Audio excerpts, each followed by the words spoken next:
Bonjour, ici Marthe Saint-Laurent. Vous écoutez l'émission Vivement les femmes depuis le studio de Montréal. Aujourd'hui, j'ai envie de dire vivement les femmes qui font lire les garçons. Caroline Héroux connaît un flamboyant succès qui dépasse les frontières du Québec avec sa série de romans jeunesse Défense d'entrée. Il faut voir les files de lecteurs qui patientent devant elle dans les salons du livre. Celle qui voulait faire lire les garçons, surtout le sien, vient pourtant du monde du cinéma, un univers dans lequel elle baigne depuis qu'elle est enfant. Entretien avec une boule d'énergie.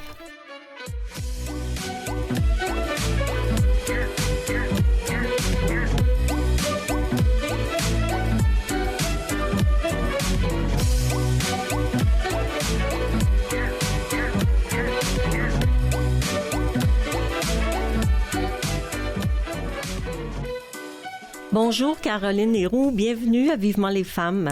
Bonjour Marthe, merci de m'avoir invitée. C'est un pur plaisir. Ce qui vient en premier lorsqu'on vous demande comment voulez-vous être présentée, c'est que vous êtes la maman des plus beaux enfants du monde. Absolument. Mais Caroline Héroux, vous êtes également une auteure jeunesse à succès et une productrice. Oui. Pouvez-vous nous parler dans quel terreau vous avez grandi? J'ai été élevée dans un cocon familial assez tissé serré. Donc, la famille, c'est très, très, très important pour moi. Mon père était souvent parti sur des productions. Il était producteur aussi, Claude Héroux. Mm-hmm. Et ma mère était à la maison et elle élevait 4 filles, oui. Dont un mouton noir qui était moi. J'ai toujours été la petite rebelle de la famille, mais jamais irrespectueusement. Mais je faisais ma place déjà quand j'étais jeune.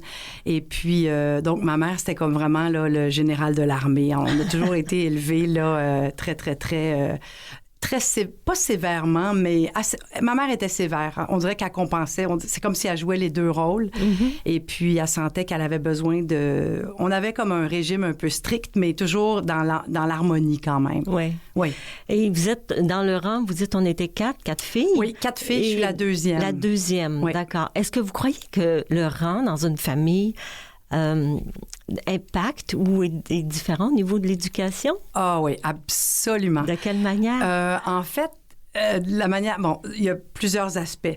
Je pense que dans mon cas, si je regarde ma grande sœur, elle a été... on a 3 ans et demi de différence. D'accord. La Stéphanie qui vient après moi, on a 16 mois.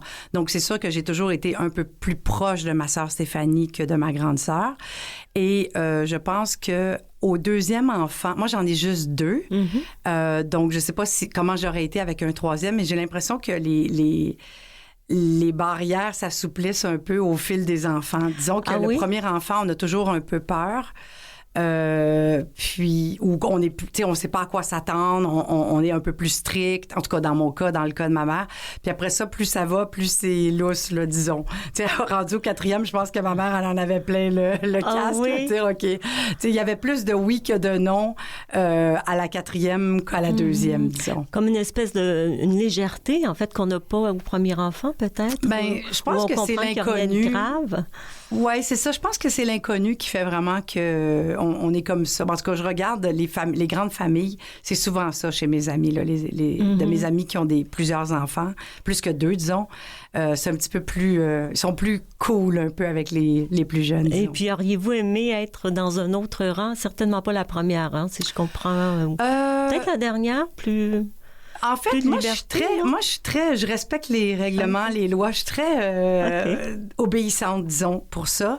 Même si je suis comme le côté rebelle. Je vais toujours pousser les limites. J'ai toujours aimé ça, faire ça. Mais je respecte beaucoup les lois, les règlements. Peut-être un petit peu moins sur la route, là. Mes enfants me disent, maman, tu vas te faire prendre un jour.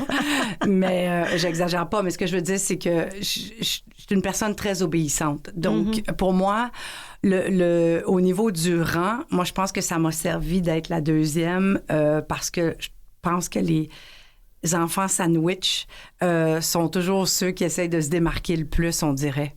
Pour faire leur place? Oui. Je pense, puis en fait, dans mon cas, en plus, c'est sûr que moi, je voulais travailler en production. C'était vraiment mon rêve.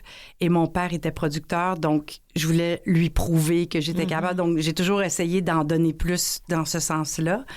Et comme j'étais publiquement la fille de, mais faut en mettre encore plus, faut mettre encore plus d'efforts dans le travail et surtout une femme. Oui. On se le cachera pas. Aujourd'hui, c'est plus accepté dans le milieu de la production, mais à l'époque, il y a 30 ans, il y avait moins de femmes dans le milieu, au niveau producteur, je parle. Oui. Et au niveau des valeurs, ça ressemblait à quoi, la maison? Ah, le respect, je dirais valeur numéro 1. Le respect, la famille, la loyauté, c'est des valeurs que j'ai encore inculquées aussi dans ma famille, avec mes enfants. Le respect, pour moi, c'est vraiment la base de beaucoup de choses. Effectivement. L'harmonie. L'harmonie aussi. Et vous évoquez lors d'une entrevue que vous jouiez dans la ruelle avec vos cousins à Ville-Saint-Laurent. Oui. Et vous dites, j'étais un garçon manqué. Oui, on était pas mal. Les 4 filles, on a été Ah oui? Oui, pas mal. On aimait jouer au hockey. Ça? Ben, je sais pas, on était... je sais pas, j'étais dans un collège de filles pourtant, mais j'étais toujours... Tu sais... À part des autres, là, j'avais les topsiders, les filles avaient leur loafer, j'avais jamais les ongles faits. C'était comme, je sais pas, on dirait que je me prenais pas au sérieux, puis je me prends toujours pas au sérieux. Moi, je dis toujours à mes enfants, dans la vie, il faut être sérieux dans ce qu'on fait, mais ne pas se prendre au sérieux. Donc, pour moi, c'était pas important, tu sais. Puis j'aimais le sport, j'aimais bouger, puis je sais pas, j'habitais juste à côté de chez mes cousins, qui étaient très sportifs. Donc, on dirait que je voulais me prouver que j'étais capable d'être aussi sportif qu'eux. Je sais pas pourquoi. Est-ce que vous considérez que vous êtes encore un garçon manqué? Un peu, des fois, oui. Dans la vie de tous les jours, oui. Ben pas un garçon manqué, parce que j'aime prendre soin de moi, mais encore une fois, on dirait que je me prends pas au sérieux. J'aime avoir quelques articles de mode, disons, mais je vais jamais être habillée la dernière carte de mode. Je trouve que moi, ça me fait rire, les femmes qui c'est long, en tout cas, la préparation, hein, quand on s'en met beaucoup. Moi, c'est ce que je trouve assez long. En quelques minutes, Caroline Héroux, vous avez, justement, comme votre père est très producteur, vous expliquez que vous êtes partie aux États-Unis à l'âge de 22 ans pour vous affranchir, pour vous faire un prénom. Et là, vous avez produit plus de 300 concerts sur Sunset Boulevard pour la compagnie Billboard Live. Oui. En 2 minutes, pouvez-vous nous dire qu'est-ce qui s'est passé? En fait, c'est ça, c'est que j'étais... ma grande sœur et moi, on n'était pas sur le même... On n'avait pas les mêmes éthiques professionnelles, puis c'était elle qui prenait la relève dans la compagnie, donc moi, j'avais accepté ça. Mais je voulais pas travailler là. J'étais pas bien, puis j'étais toujours la fille de, ah oui, on les petits commentaires. Donc, à un moment donné, j'ai dit, je pars, je m'en vais, puis ça a donné, peut-être 3 mois après mon arrivée, j'ai eu cette opportunité-là que Billboard Magazine, qui est en musique, comme partait ce entertainment venue-là. Et là, j'ai dit, OK, parfait. Puis j'ai fait des entrevues, tout ça. Et j'étais tellement convaincante qu'ils m'ont engagée. Mais j'étais une personne qui a toujours aimé la musique. Je connaissais tout de la musique. Je connais un peu moins aujourd'hui, mais j'adore la musique et tous les genres de musique. Donc, ça m'a beaucoup servi. Oui, ça m'a beaucoup servi.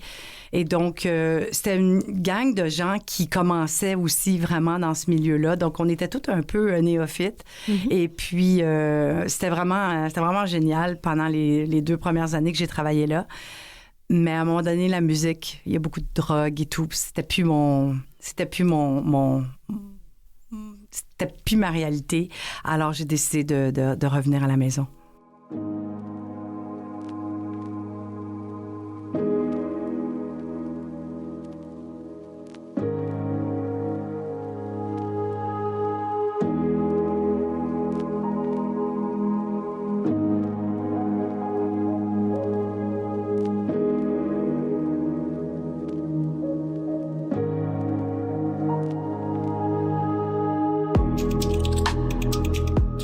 La lecture, c'est important pour vous, Caroline.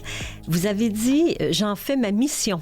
Oui. Mais pourquoi la lecture est aussi importante? Vous parliez un peu plus tôt, vous aimiez la musique, je présume, puis vous faites aussi du cinéma. Donc, toutes les formes d'art vous intéressent, mais pourquoi particulièrement la lecture? Parce que les gens ne réalisent pas, mais un film ou une série de télé, ça commence sur papier.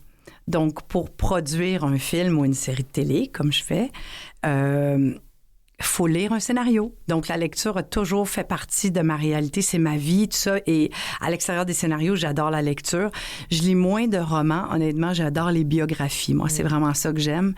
Et puis, ma fille et mon garçon ont exactement 12 mois de différence. Ma fille est plus vieille que mon garçon et elle a dévoré des livres. Elle mangeait des livres. Je dis, il y avait plein de séries pour les filles et tout.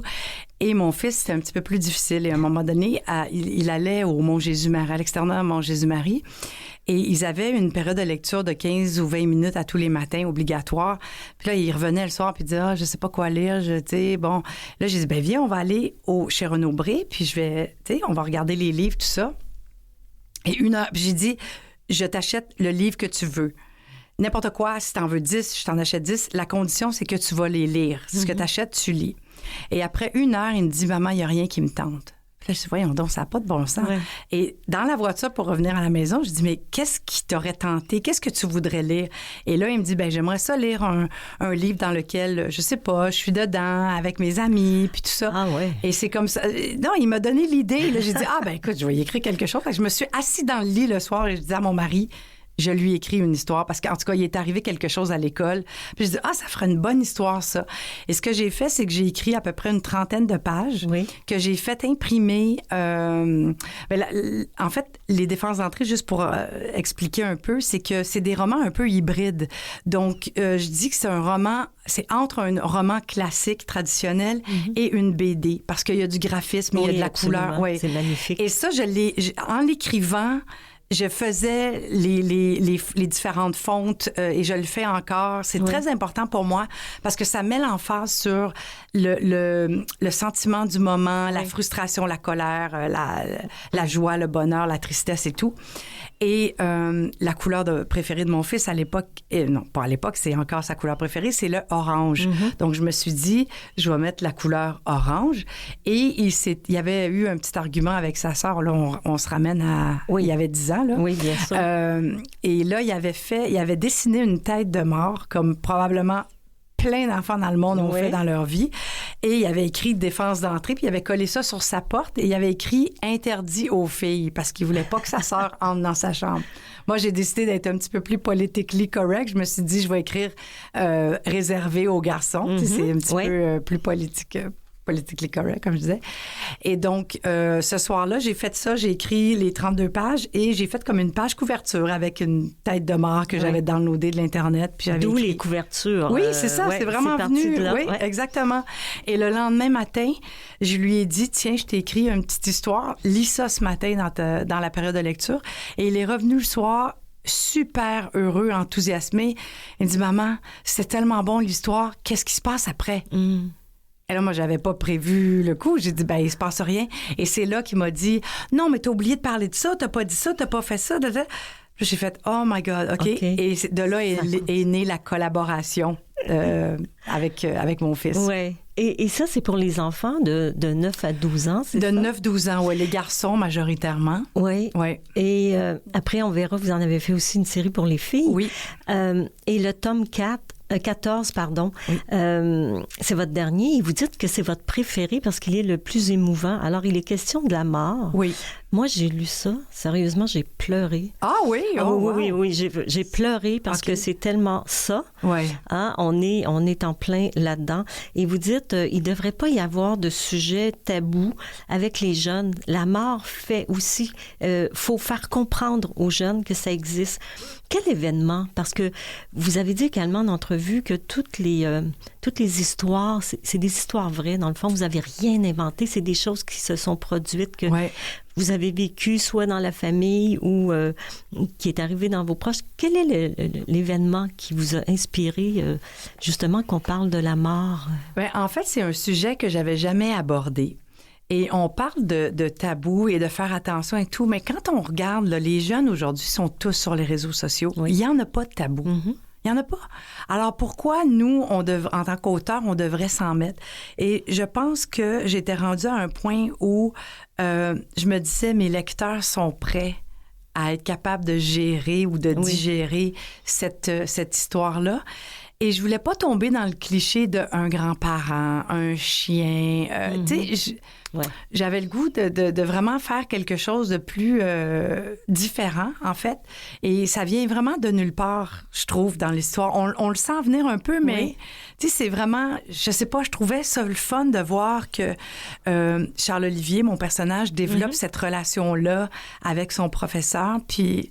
C'était pas un ami. Tu sais, c'est vraiment... Je sais pas pourquoi j'ai choisi lui, mais ça m'est venu. Je sais c'est pas quelque chose qui s'est passé dans votre vie, d'accord. Non, mais quand j'étais dans au camp de filles, quand j'étais jeune, je m'étais blessée à un moment donné à un genou, puis pendant 3 jours, je pouvais pas faire d'activité. Et je m'étais comme liée d'amitié avec l'infirmière du camp, avec qui on avait continué à échanger des lettres, mais c'était vraiment juste amical. Et puis, c'est ça, c'est juste venu comme ça. Je me suis dit, OK, je vais prendre cette expérience-là, comment je me sentais quand un adulte m'écrivait, quand un adulte autre que mes parents, évidemment, me donnait de l'attention et tout. Et je suis partie de là, je pense. Est-ce qu'on croit que vous poussez davantage les émotions d'un tome à l'autre? Oui, c'est sûr. Oui. Et pour moi, parce que dans la vie, il y a une évolution dans nos sentiments, dans nos émotions, dans notre maturité de gérer ça aussi. Et je sais qu'il y a des jeunes qui ont 9 ans quand ils lisent le premier tome et ils en ont 9 et demi quand ils lisent le 14e tome. Mais je pense qu'ils évoluent avec l'évolution de mon personnage parce qu'ils ont le même âge. Oui, Lolo. Oui. Notre beau Lolo, qui est très attachant. Oui. Est-ce qu'il va y avoir un 15e tome? Oui, tout à fait. Est-ce qu'on peut savoir à peu près quand? Et qu'est-ce que vous allez aborder? Avez-vous déjà décidé du thème? Non, j'ai pas décidé le thème encore. Moi, j'écris d'une façon très particulière. C'est très bizarre.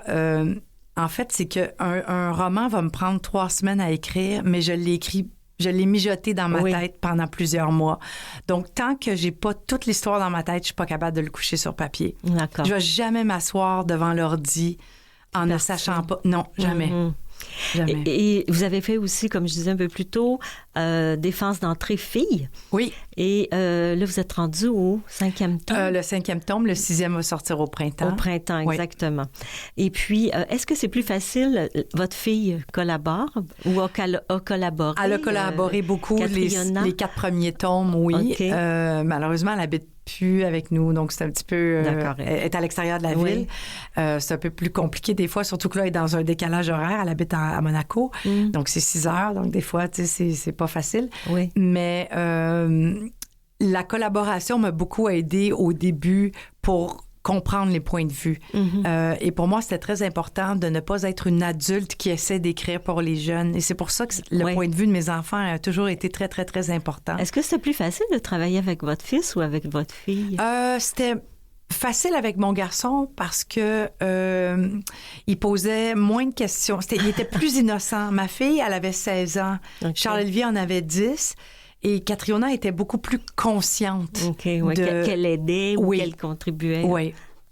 Et là, il y a 4 tomes en BD, de Défense d'entrée. Alors, comment vos histoires sont-elles transposées d'un roman à une BD?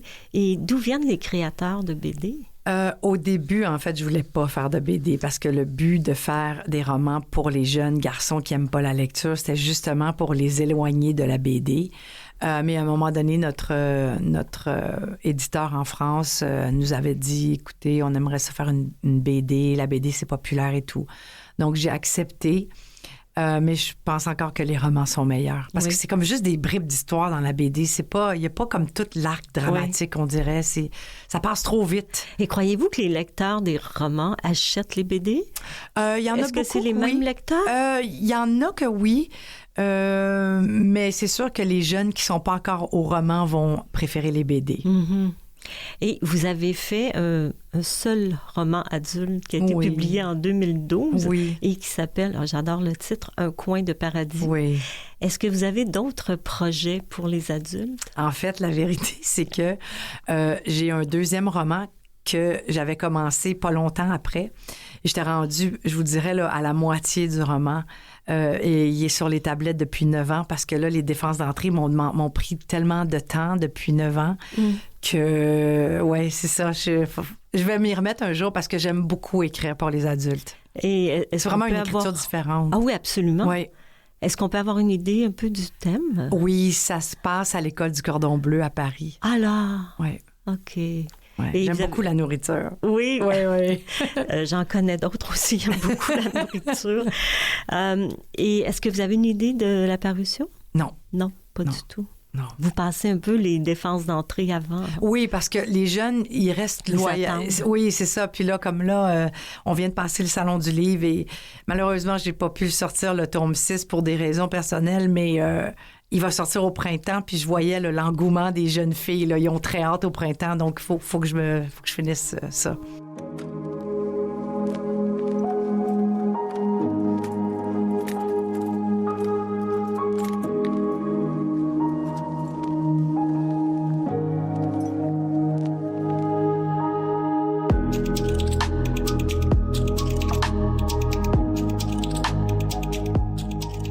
Caroline Héroux, expliquez-nous ce que fait une productrice et une scénariste dans la chaîne du cinéma. C'est deux étapes complètement différentes. Si on parle de la productrice, normalement, mais les producteurs sont les instigateurs des projets. Donc, je vais chercher, disons, si j'ai une idée, admettons, je vais engager un scénariste pour dire, écoute, j'aimerais ça que tu m'écrives une histoire sur X, Y, Z. Sinon, les auteurs ou les scénaristes viennent nous déposer des projets. On les lit, on dit oui ou non, on est intéressé. Si on est intéressé, à ce moment-là, on achète les droits et on monte une équipe pour faire un dépôt. Dans le cas de la production québécoise, il y a des subventions gouvernementales, donc il faut faire les dépôts à Téléfilm Canada et à la SODEC dans le cas d'un long métrage. Mais si c'est de la télévision, alors à ce moment-là, on essaie de trouver le meilleur partenaire diffuseur pour la série qu'on a. Et une fois que ça c'est fait, bien, on monte une équipe quand le financement est commencé. Alors, on va trouver souvent le réalisateur au début du projet, même quand le projet est à l'état embryonnaire, parce que des fois, c'est bien d'avoir un input de réalisateur. Et puis sinon, dans mon cas à moi, parce que je suis une productrice très contenue, parce qu'évidemment, comme j'écris, c'est un peu une déformation professionnelle. Donc, je m'implique beaucoup avec les auteurs avec qui je travaille pour le contenu, au niveau du contenu, de faire de la script édition, disons. Et la scénarisation? Et la scénarisation, en fait, là, j'ai écrit les romans. On a déposé à Radio-Canada, on a fait 65 épisodes. Donc, c'est sûr que je l'ai scénarisé moi-même avec un script éditeur avec qui je travaille sur mes romans aussi, Pierre Chalowski. Et là, je suis en développement à Radio-Canada sur une série adulte. Donc, là, l'écriture est un petit peu différente. Je suis comme plus chez nous, puis je dépose à Radio-Canada, ils me donnent leurs notes. Il y a du back and forth, comme on dit, là. Mais tu sais, comme je joue le rôle de productrice aussi dans ce dossier-là, donc il me parle directement à moi. Vous portez les deux chapeaux. Oui, oui. Et vous avez aussi réalisé les films À vos marques parties. Oui. Et puis Sur le rythme. Oui. Et avec du recul, comment voyez-vous ces projets-là? Mais moi, je crois beaucoup en la jeunesse. Donc, c'est sûr que les films de jeunes, j'adore ça. J'ai toujours aimé les jeunes. J'adore. C'est un groupe d'âge avec qui je suis très à l'aise. Et donc, moi, je suis très fière de ces films-là. Ils ont été faits à un moment donné où les téléfilms de ce monde et Sodec ne croyaient pas au projet et on l'a financé au privé avec Super Écran à l'époque et qui a cru au projet. Et puis, ça a vraiment bien fonctionné. Donc, il y avait vraiment un manque de ce genre de film-là au Québec. Et est-ce que vous préférez scénariser ou produire? Ah, scénariser. Carrément? À 100%, oui. Et pourquoi? Honnêtement, il y a 10 ans, je vous aurais dit produire.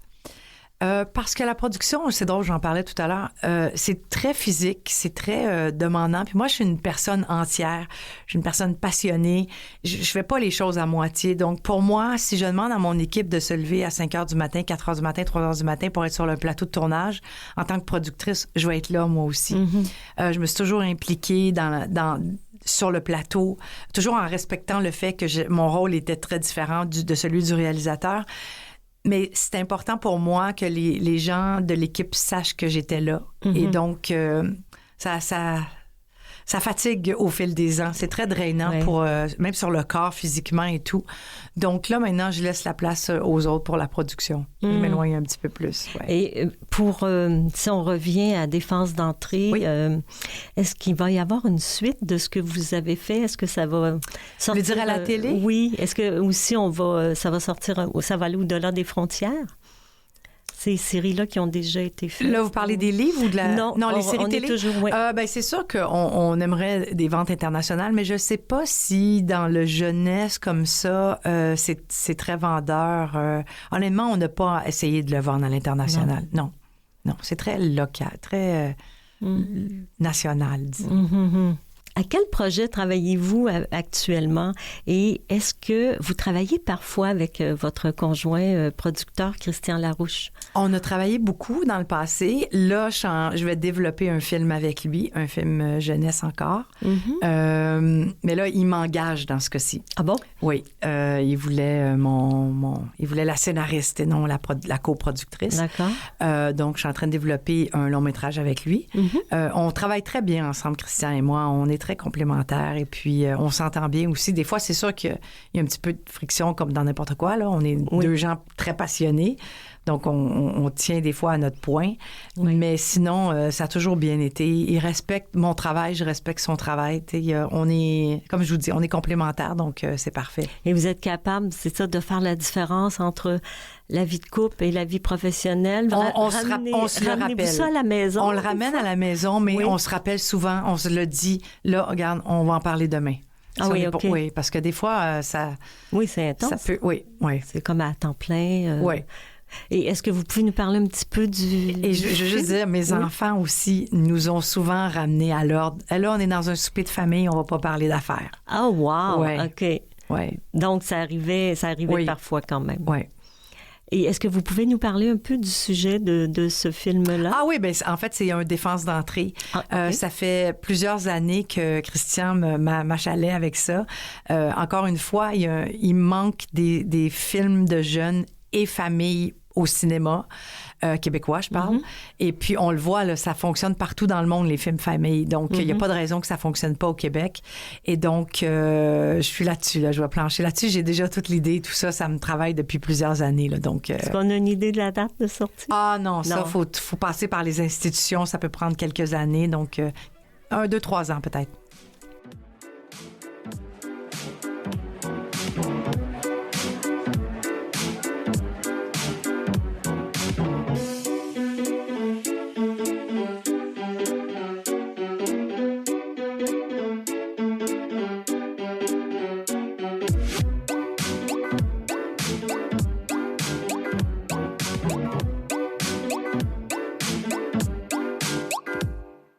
Vous écoutez Vivement les femmes avec Marthe Saint-Laurent.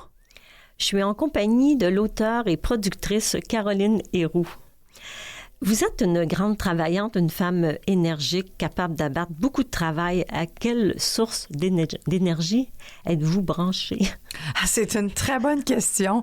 Les gens me disent souvent ça, que j'ai beaucoup d'énergie, mais je sais pas, je trouve que tant qu'à s'impliquer dans quelque chose, il faut le faire à 100%. 110, 120%, mais au moins 100%.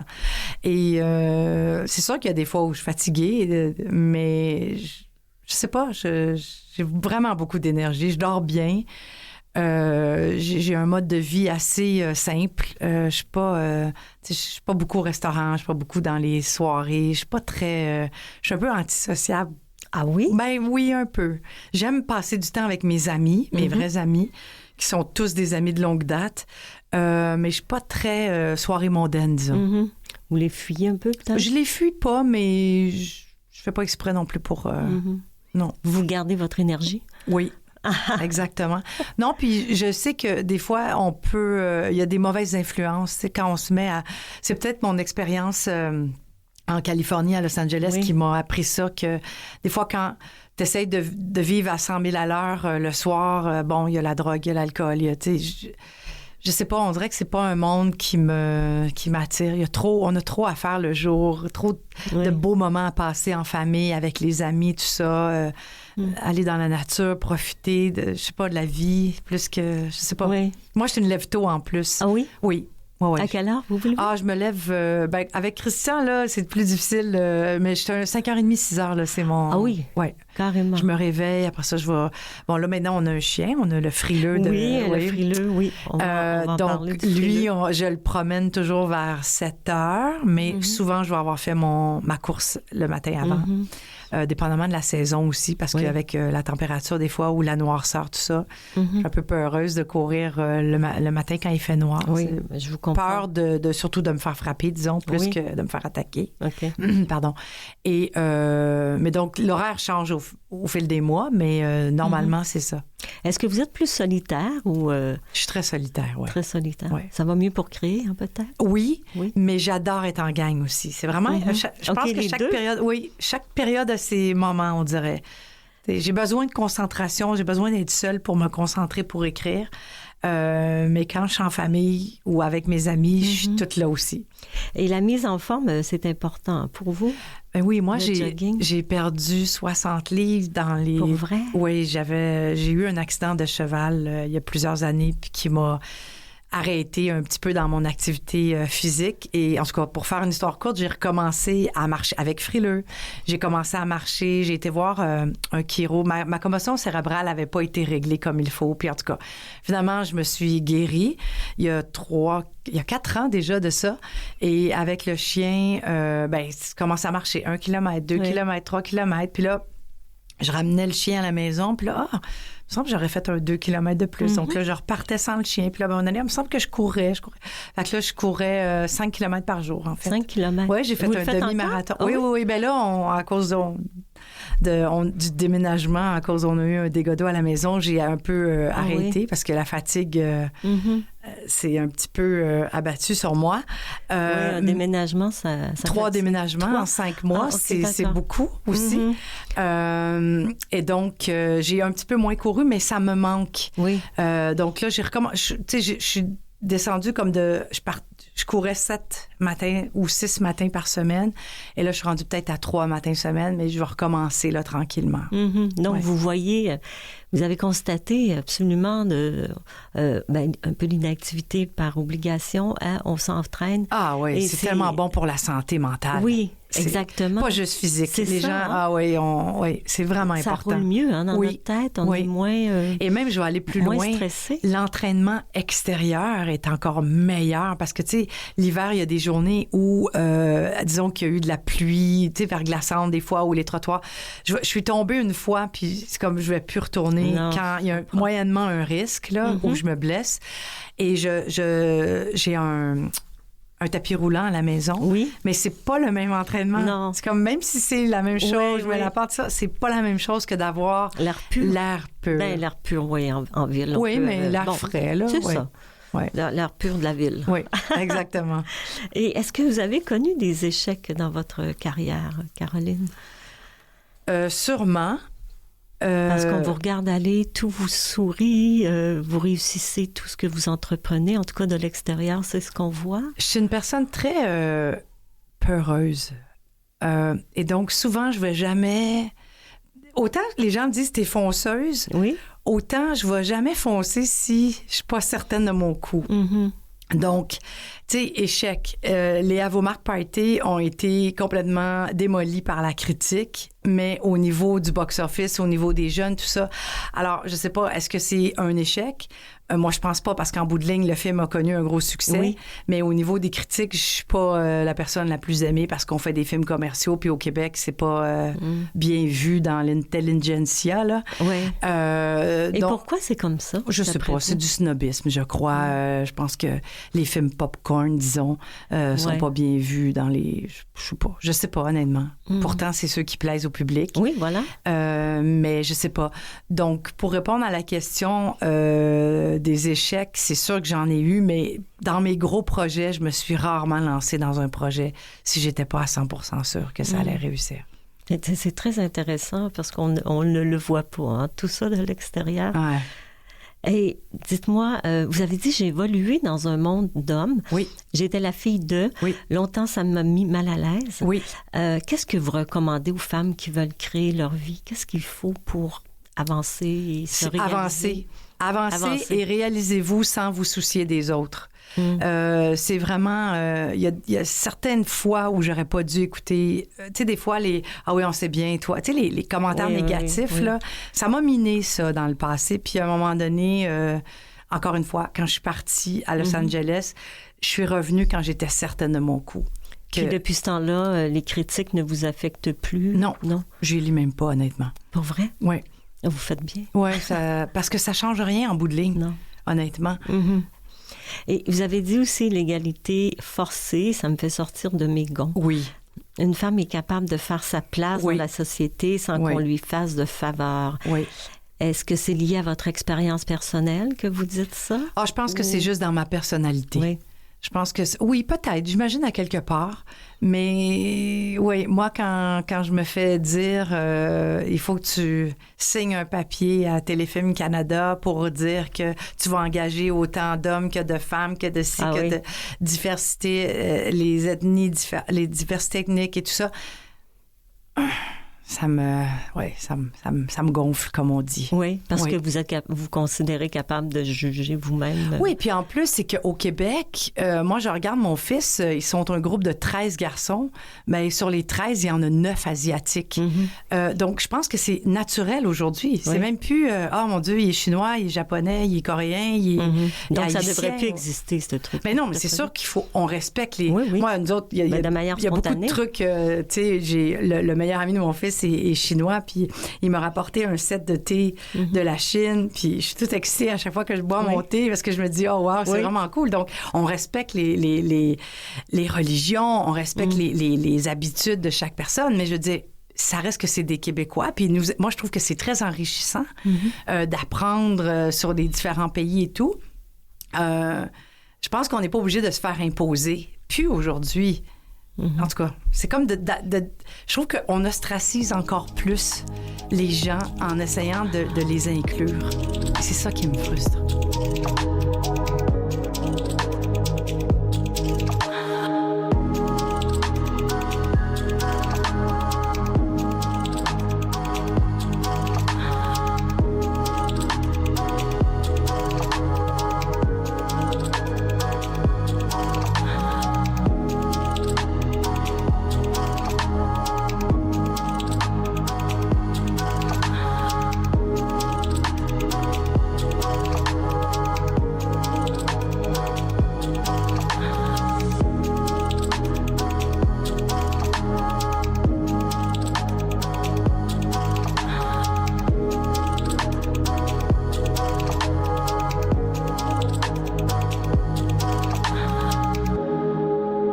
Vous avez 54 ans, Caroline Héroux, ça vous fait rien qu'on dise votre âge. Non, pas du tout. Et il y a plus de 20 ans, vous avez épousé, on l'a dit un peu plus tôt, le producteur Christian Larouche, qui est le père de vos 2 enfants. Oui. Il est de 16 ans, votre aîné. Oui. Pouvez-vous nous parler de cette rencontre-là? Est-ce que ça s'est fait lors d'un tournage? Non, ça s'est fait lors d'une convention des producteurs, en fait. Et puis... Ici à Montréal? Oui. Non, on était au lac, je pense le lac Taureau ou quelque chose comme ça. On était partis pour quelques jours. Et puis... ça serait drôle parce que s'il était ici, je sais qu'est-ce qu'il dirait. Il dirait, je l'ai vu puis je suis tombée en amour avec elle. Alors, il s'est arrangé pour s'asseoir à côté de moi durant la soirée et on a juste commencé à parler. Et moi, je revenais de Los Angeles à ce moment-là. J'étais pas vraiment dans un état pour rencontrer quelqu'un. J'étais pas dans ce mood-là, disons. Et puis finalement, commence à parler. Et donc, il était insulté que je connaissais pas les films québécois, dont Les Boys. Mais moi, c'était pas ma réalité à ce moment-là. Mais non. Et là, il m'a dit, je vais t'envoyer une boîte de films. Là, je vais t'initier aux films québécois et tout. Et donc, a développé une amitié. Puis après, on a développé une amitié. Puis après ça, on est tombé en amour. Ben, lui, il était en amour depuis le début, qu'il m'a dit. Puis moi, c'est venu. C'est venu après? Oui. Vous êtes plus difficile à gagner? Peut-être, je sais pas. Et de quelle manière vous vivez cette différence d'âge-là, qui n'est pas immense, mais quand même? Est-ce qu'en vieillissant, c'est plus complexe? En fait, c'est sûr que, honnêtement, j'ai jamais vraiment senti la différence d'âge avec Christian jusqu'au jour où il y a eu un cancer assez sévère, là, cancer du côlon, stade 4. Donc ça lui a donné un petit mauvais coup, là. Ça a été un petit peu plus une période difficile. Mais maintenant, il est guéri à 100%. Donc, c'est sûr que ça l'a miné un peu, ça lui a grugé de l'énergie. Oui. Parce qu'honnêtement, les gens qui connaissent Christian diraient, ouais, il a plus d'énergie que Caro, lui. Il est vraiment incroyable. Là. Ah oui? Oui. Mon mari, ça n'a pas de bon sens, l'énergie, comme vraiment incroyable. Donc, je pense que là, il est rendu à mon niveau. Ça a été bon, son cancer, pour qu'il vienne à mon niveau, je pense. Oui. Et donc, vous ne voyez pas nécessairement, sinon avant non, pas cet vraiment. événement-là. Pas vraiment. Les enfants sont aussi énergiques que vous? Oui. Oui, forcément. Hein? Oui. Ma fille plus que mon garçon. Je pense que les garçons, en partant, sont un petit peu moins... ils ont moins d'énergie, ou je sais pas, ils la placent différemment. Ma fille s'entraîne beaucoup aussi. Mon garçon, il est plus... il s'entraîne les pouces sur les jeux vidéo. Ah oui, d'accord. Mais il étudie, il est en biomède à l'Université de Montréal, donc il lit beaucoup déjà des trucs scientifiques et tout. Il est très là-dedans, lui. OK. Ouais. Et votre fille, elle est dans quel domaine? Ah, ma fille, elle est en train de faire sa maîtrise en produits de luxe et événements de luxe à Monaco. D'accord. Elle est là-dedans. Donc, et c'est quoi l'objectif? Son but, c'est elle veut partir sa compagnie d'événements de luxe. Donc, faire organiser des défilés de mode pour Prada ou Gucci, ces affaires-là, et organiser des mariages, mettons le mariage de Charles Leclerc, ou disons, des trucs comme ça. Là, c'est ça qu'elle veut faire. Ah, c'est extraordinaire. Ouais. Je pense que le fait d'avoir évolué dans le domaine du cinéma, ça crée aussi peut-être. Oui, mais elle est très créative aussi, ma fille. Oui, elle a beaucoup ça, oui. Ouais. J'en doute pas, c'est un peu inné. Hein? Oui. Et vous avez marché dans les sillons de votre père, Claude Héroux, et vous êtes en couple avec un professionnel du cinéma. Est-ce que vous croyez que vos enfants, à un moment donné, bien qu'ils soient dans des domaines différents présentement, vont bifurquer? Jamais.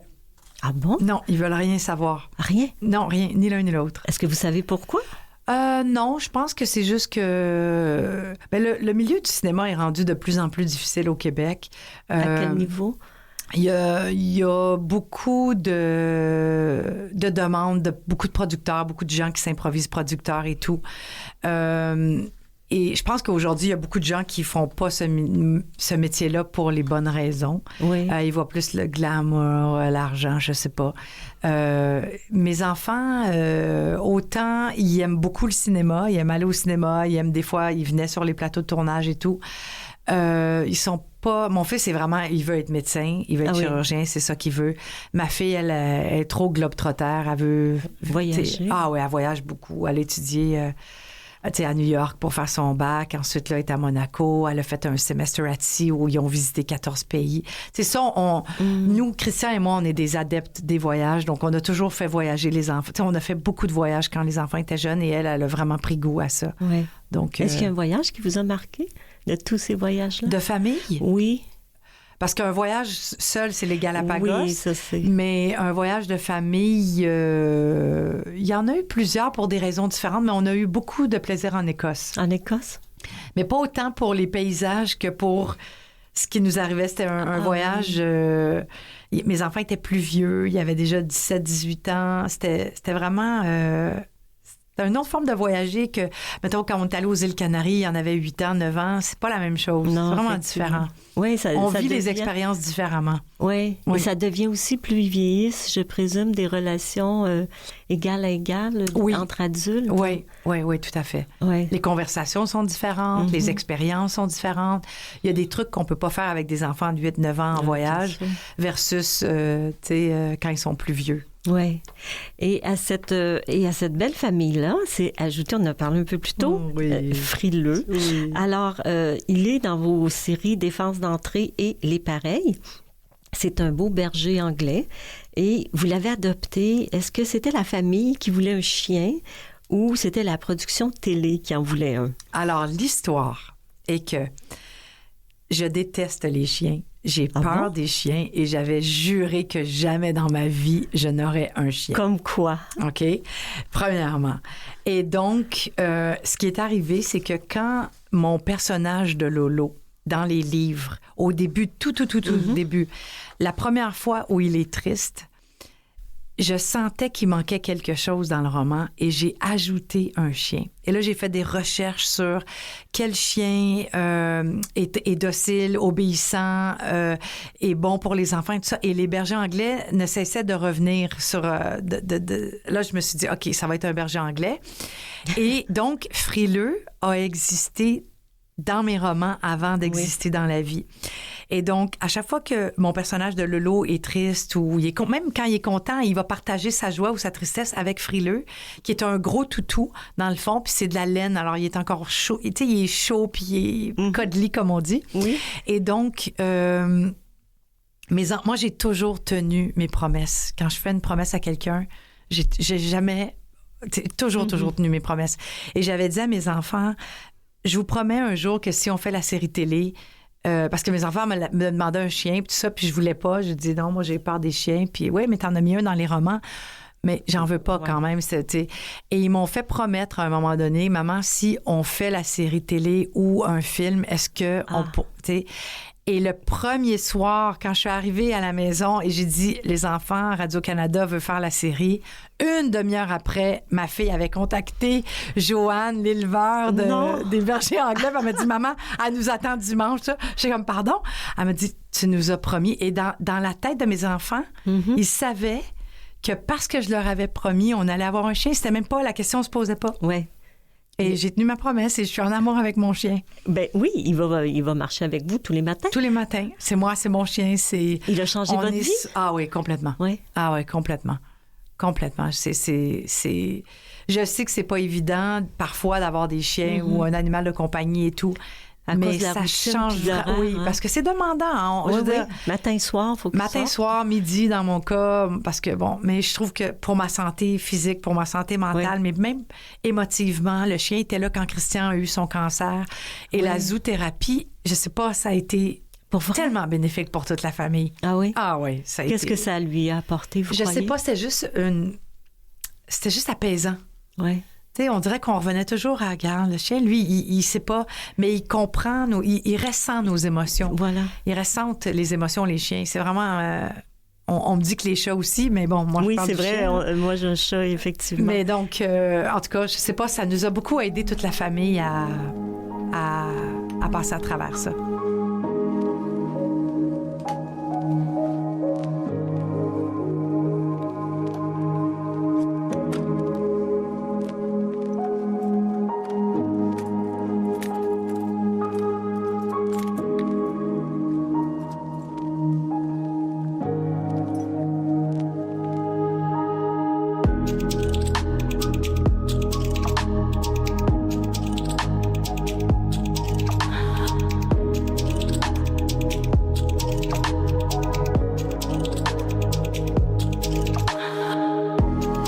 Caroline Héroux, au-delà de votre carrière, de votre famille, de toutes vos passions, vous avez quand même un engagement qui vous tient à cœur. Oui. Qui est Allergie Québec. Oui. Vous voulez nous en parler de votre implication et pourquoi vous y êtes? Pourquoi? C'est parce que quand mon fils Charles-Olivier avait 1 an et demi, il a fait une réaction anaphylactique.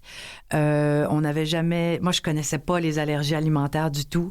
En fait, c'est faux. Ma sœur Stéphanie avait fait une réaction allergique, genre 2 mois plus tôt aux pommes. Et je l'avais amenée à l'hôpital. Son œil, en tout cas, était sorti de ça. Puis, elle avait jamais été allergique avant. Puis là, elle se retrouve à faire ça. Mais elle, c'était vraiment plus cutané, disons, épidermique.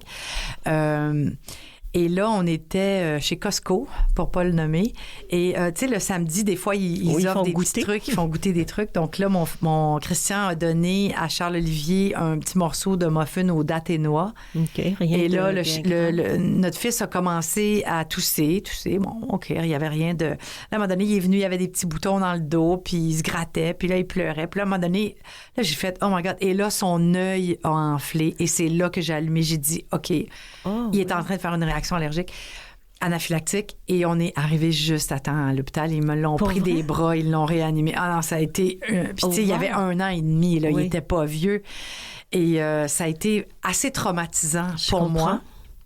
Et en fait, tellement que j'ai comme arrêté de vivre quasiment pendant plusieurs années, dans le sens où je voulais plus sortir, je voulais plus aller au restaurant, j'avais peur de tout, j'avais peur que mon fils meure et tout. Et à un moment donné, c'est très drôle parce que Guy Jodoin, le comédien, a des allergies alimentaires aussi. Okay. Et quand on a fait à vos marques party, je voulais juste reculer un petit peu. On allait en Europe beaucoup avec les enfants. On a arrêté de voyager. Pendant au moins... À vos marques party, c'était en 2007. Il est né en 2003. Il avait comme 4 ans. Donc, pendant 3 ans, 2 ans et demi, là, j'ai tout arrêté. Et on est à Québec pour la promotion du film au Château Frontenac. On est en train de souper ou de luncher, je me souviens pas. On est toute l'équipe. Et là, Guy est assis en face de moi. On n'a pas parlé d'allergie alimentaire, je sais pas de ça. Et là, je commande mon repas. Guy commande son repas et le serveur arrive avec un panier de pain. Et Guy pose la question, est-ce qu'il y a des noix dans votre pain? Non, monsieur. Parfait, il s'en prend un. Puis là, moi, je dis, mais pourquoi tu viens de poser cette question-là? Oui. Et il dit, parce que je suis allergique aux noix, tout ça. Puis je dis, mais là, attends, tu manges du pain, tu as juste posé la question. Et il m'a appris comment poser les questions. Ah oui? Comment, oui. Okay. Et ensuite, j'ai un ami qui m'a approché, qui, lui, ses petits-enfants étaient allergiques, et François Seigneur, et sa fille est elle travaille pour Allergie Québec, et ils m'ont, donc il y a 5 ans, ils m'ont sollicité, tout ça. Ils m'ont dit, écoute, on aimerait vraiment ça, que tu fasses partie de la communauté, tout ça. Et finalement, j'ai commencé comme membre du CA. Oui. Et puis après ça, depuis 2 ans, je suis la présidente du CA. Ah, vous êtes la présidente? Oui. C'est vraiment, on ne réalise pas le stress sur les parents et à quel point ça change la vie aussi, même pour ma fille. Oui. Dans le fond, elle a été, disons, entre guillemets, pénalisée par la maladie de son frère. Parce qu'il y a des choses qui ne rentraient pas dans la maison. Exactement. Ouais. Et on se faisait des petites sorties entre filles, puis je le faisais. Oui. Mais là, plusieurs années plus tard, à l'âge de 12 ans, ma fille a fait les mêmes allergies. Les mêmes? Donc aujourd'hui, oui. Aujourd'hui, ils sont tous les deux allergiques à la même chose. Donc, c'est encore, j'ai 2 raisons de m'impliquer dans Allergie Québec plus qu'une. Et depuis que vous êtes dans Allergie Québec, est-ce qu'on sait... Pourquoi, qu'à un moment donné, du jour au lendemain, il y a une allergie qui se... C'est des cycles. Premièrement, les allergies, c'est des cycles. C'est le système immunitaire, à un moment donné, je sais pas. Je me suis longtemps demandé si j'avais... Quand on est enceinte, on a des rages, des fois. Oui. Moi, j'avais des rages de chocolatine aux amandes. OK. Je mangeais des chocolatines aux amandes, puis je me suis dit... À mon fils, pas à ma fille. Oui. Je me suis dit, écoutons, est-ce que c'est à cause de moi qu'aujourd'hui il est allergique? Tu sais, on le sait pas, mais c'est sûr que Christian est asthmatique et l'asthme aussi est un problème de système immunitaire, c'est relié. Mes 2 enfants sont asthmatiques aussi. Donc, mais en tout cas, c'est juste une question. On peut vivre avec les allergies. C'est juste une façon de poser des questions, d'apprendre à comment gérer ça. Oui. Et qu'est-ce qu'ils offrent comme service Allergie Québec? Premièrement, il y a des lignes de soutien. On parraine des professeurs. On fait des présentations dans les restaurants, dans les écoles aussi. Pour sensibiliser? Pour sensibiliser les gens, parce que des fois, c'est vraiment la mort. Hein? Oui. Je veux dire, c'est ça. Il y en a des fois que c'est des caprices... moi, mon caprice, c'est les bananes et les champignons. Donc, des fois, êtes-vous allergique? Non, mais oui, je le suis psychologiquement. Parce que vous n'aimez pas ça? Parce que j'aime pas ça. Mais il y a des gens où la moindre petite poudre d'amande dans un gâteau, puis c'est fini. Oui. Donc, ça va vite, hein, en plus. Donc, c'est vraiment important de soutenir les familles parce que c'est vivable, c'est gérable. Il faut juste leur faire comprendre et leur faire connaître les moyens, comment poser les questions, comment gérer tout ça. Et je pense qu'en ce moment, il y a des bans dans les écoles. Pas le droit d'apporter de noix parce que telle personne est allergique et tout. Je pense pas que c'est la bonne approche. Je pense qu'au contraire, il faut faire comprendre aux jeunes que, tu sais, moi, mes enfants, ils ont toujours vécu dans un environnement, pas à la maison, mais maintenant, j'en ai des doigts à la maison parce qu'ils sont assez vieux pour comprendre qu'est-ce que c'est tout. Mais à l'époque, tu sais, des fois, c'est les restrictions, c'est pas bon non plus. Pour les allergies, oui, mais je parle pour les autres enfants qui sont autour. Quand l'enfant n'est pas allergique à la protéine dans l'air, tu sais, c'est vraiment important de juste faire comprendre. Tu sais, c'est comme on parlait de la censure plus tôt. Tu sais, les livres qui sont bannis ou censurés, moi, je compte ça parce que je me dis comment on peut leur faire comprendre, comment peuvent-ils apprendre si on n'a pas le droit d'en parler? Oui, effectivement. C'est un excellent point. C'est un peu la même chose avec les allergies alimentaires. Oui. Et en terminant, Caroline Héroux, parce qu'on achève. Déjà? Oui, déjà, ça va tellement vite. Qu'est-ce qui fait que vous vous levez le matin? Ah, la vie. J'aime tellement la vie. Je suis une personne qui mord dans la vie. Mon chien me réveille, là. J'ai pas le choix. Oui, mais... Non, mais j'aime vraiment la vie. Je suis vraiment une personne qui est vivante et je mords dans la vie. Vous n'avez pas de spleen de... Non. Non? Non, pas du tout. Jamais levé? C'est rare que je veux pas me lever un matin. Oui, vraiment. Bon, il y a évidemment Frileux qui vous fait sortir. Oui, mais je sortais avant. Ouais. Je pense que c'est bon pour la tête, c'est bon pour sortir dehors. Mais me lever, j'aime juste la vie. J'ai hâte de voir ce que la vie va m'apporter durant la journée. Comme une entrevue avec vous. Oui, ça c'est extraordinaire. Merci infiniment, Caroline Héroux, d'avoir accepté notre invitation. Merci. Ainsi prend fin notre émission. Merci à toute l'équipe. Mathieu Tessier à la mise en onde, Lynn Roy à la recherche, Jean-Sébastien Laliberté, chef diffusion technique. Ici Marthe Saint-Laurent qui vous dit à très bientôt.